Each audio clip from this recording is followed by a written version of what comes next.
अपने देश के हजारों गांवों से अब पारंपरिक चूल्हों की जगह गैस का इस्तेमाल हो रहा है, जिससे न केवल औरतों का स्वास्थ्य सुधरा है, बल्कि जलाऊ लकड़ी के लिए जंगलों पर पड़ता दबाव काफी हद तक कम हुआ है।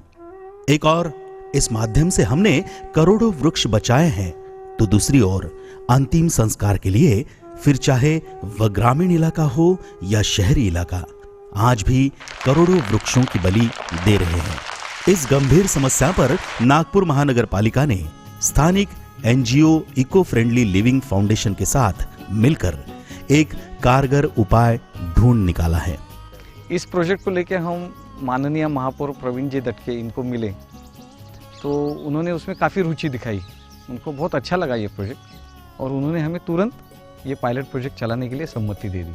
अंतिम संस्कार के लिए लकड़ी के बजाय, जिसे किसान आमतौर पर अनुपयोगी समझकर जला देते हैं, ऐसे एग्रीकल्चर वेस्ट से बने बायोमास ब्रिकेट्स का इस्तेमाल किया जाता है, जिसे इस एनजीओ ने मोक्ष काष्ठ ये समर्पक नाम दिया है।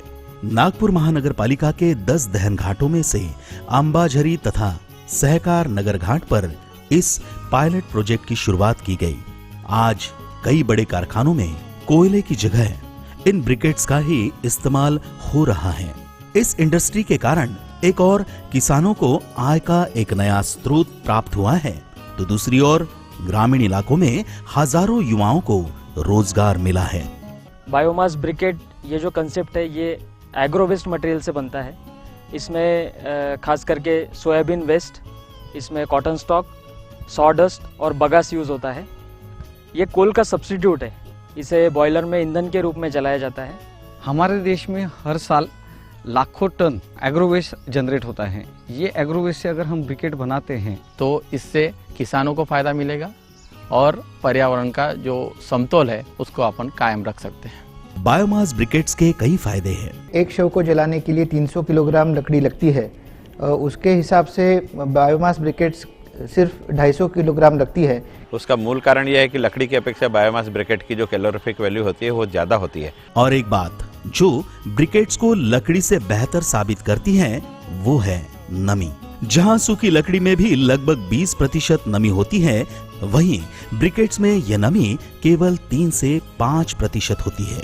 इतना ही नहीं, लकड़ी और कोयले से प्रदूषण, राख का प्रतिशत आदि अनेक मापदंडों पर की गई तुलना में ये ब्रिकेट्स श्रेष्ठ साबित हुए हैं। नागपुर नगरी के जितने शहरवासी हैं उन्होंने इस उपक्रम में अच्छा साथ दिया है। ये भारत का पहला प्रयोग है।